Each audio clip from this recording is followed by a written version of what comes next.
Jokes, विनोद. Video शेवटपर्यंत बघा आणि शेअर करा.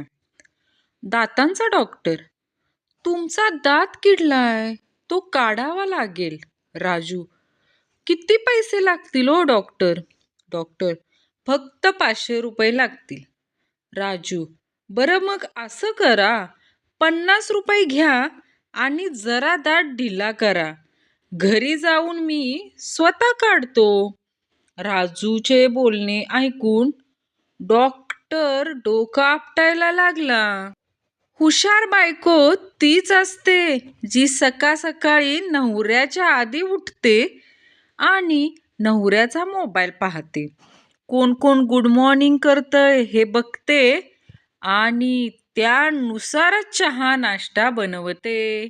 राणीच्या बागेत महिला मंडळ फिरायला जाते. एक एक प्राणी बघत बघत सगळ्या जणी गेंड्याच्या पिंजऱ्यापाशी जातात. तेव्हा मोनाबाई सोनाबाईंना म्हणाल्या, गेंडा पाहिला म्हणून आठवण झाली. काय हो सोनाबाई, तुमच्या पतिदेवांची तब्येत कशी आहे आता? औषध घ्यायला आलेल्या दारुड्याला डॉक्टर म्हणाले, रमेशराव, तुम्ही दारू सोडा. अहो, दारू हे माणसाचा हळूहळू जीव घेणारं एक विष आहे. यावर दारुडा म्हणाला, डॉक्टर, मग मला तरी मरायची घाई कुठे आहे? हो द्या हा निवांत. एक रोगी अतिशय दुःखी होऊन डॉक्टरांना म्हणाला, डॉक्टर, मी खूप गरीब आहे हो. माझ्याकडून तुम्ही औषधाचे पैसे घेऊ नका. मी केव्हा ना केव्हा तरी तुमच्या नक्की उपयोगी पडेन बघा. डॉक्टर, कोणता व्यवसाय आहे तुझा? रोगी म्हणाला, आपल्या गावातल्या स्मशानात माझी लाकडाची वकार आहे. बालपणी बहिणीचा फ्रॉक घालून आईची टिकली, काजळ, लिपस्टिक वगैरे लावून फिरणारे आज देखील मुलींचे फेक अकाउंट बनवून सोशल मीडियावर मजा करतात. हल्ली खूप चहाची दुकाने निघालेत बघा. येवले चहा, साईबा चहा, कडक चहा, प्रेमाचा चहा. जण्या, सगळ्यात चहा चांगला कोणता रे? मन्या म्हणतो, फुकटचा चहा. मन्या, आज मी तुला बारीक दिसण्याचा अनोखा उपाय सांगणार आहे. जण्या, कोणता रे? मन्या, अशा गोष्टींपासून नेहमी दूर राहा ज्यामुळे तुम्ही जाड दिसू शकता, जसे की आरसा, वजन काटा आणि सडपातळ व्यक्ती. राजू, सांग पाहू, डासाला कसं मारायचं? मनोज, मला नाही बुवा माहीत. राजू, वेडा रे वेडा, अगदी सोपा आहे बघ. त्याला पकडायचा, त्याचे पाय बांधायचे आणि पोटात गुदगुल्या करायच्या. पिझ्झा बघितल्यावर नेहमीच एक प्रश्न पडतो. पिझ्झाचा आकार गोल असतो. देताना तो चौकोनी बॉक्समध्ये देतात आणि खाताना त्रिकोणी असतो. आयुष्यात काही माणसं पण अशीच असतात, दिसतात वेगळी. मोना, अहो, उन्हामुळे माझी स्किन खूप ऑइली झाली आहे. सांगा मी काय करू?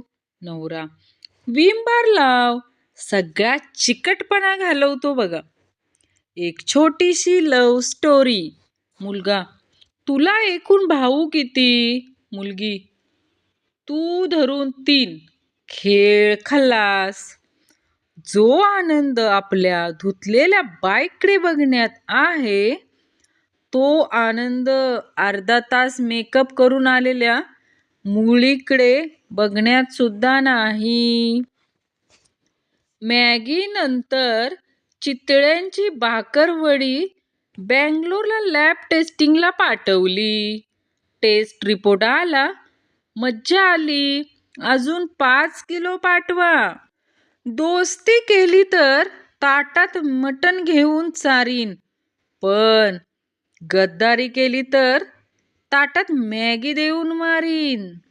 सुंदर मुली सिंगल नसतात. सिंगल मुली सुंदर नसतात. सुंदर सिंगल मुलींना भाऊ असतो. ज्या सुंदर सिंगल मुलींना भाऊ नसतो तिचा आपण मांडलेला भाऊ असतो. अस्सल मराठी टोमणा. ती म्हणते तुझ्या घराला स्वर्ग बनवेन. खरं तर बनवता तिला वरण भात पण येत नाही बघा. पण कॉन्फिडन्स तर बघा राव. गुरुजी आपल्या देशात दर 10 सेकंदाला एक महिला एका मुलाला जन्म देते. बंड्या, मास्तर आपल्याला ना तिला शोधून हे सगळं थांबवायला सांगितलं पाहिजे. गुरुजींनी स्वइच्छा निवृत्ती घेतली. श्री, ए जान्हवी, 9 म्हण ना 9. जान्हवी 9.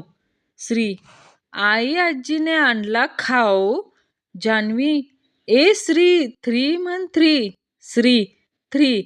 जान्हवी, काही हा श्री.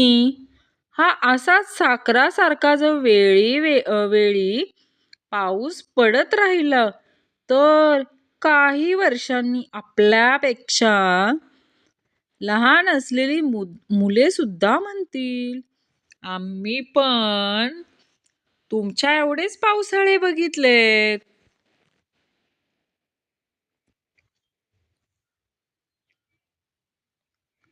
पिंटू, तू समोरच्या बंगल्यात जी नवीन मुलगी राहायला आली ती आम आदमी पार्टीची मेंबर आहे. बंड्या, तुला कसं माहीत? पिंटू, आज सकाळी मी तिला हात दाखवला तर तिने मला झाडू दाखवला. एकदा वर्गात बाईंनी सर्व मुलींना आपल्या लव्हरचे नाव एका कागदावर लिहायला सांगितलं. थोड्या वेळाने मुले म्हणाली, बाई झालं आमचं. 5 मिनिटांनी मुली म्हणाल्या, बाई पुरवणी द्या.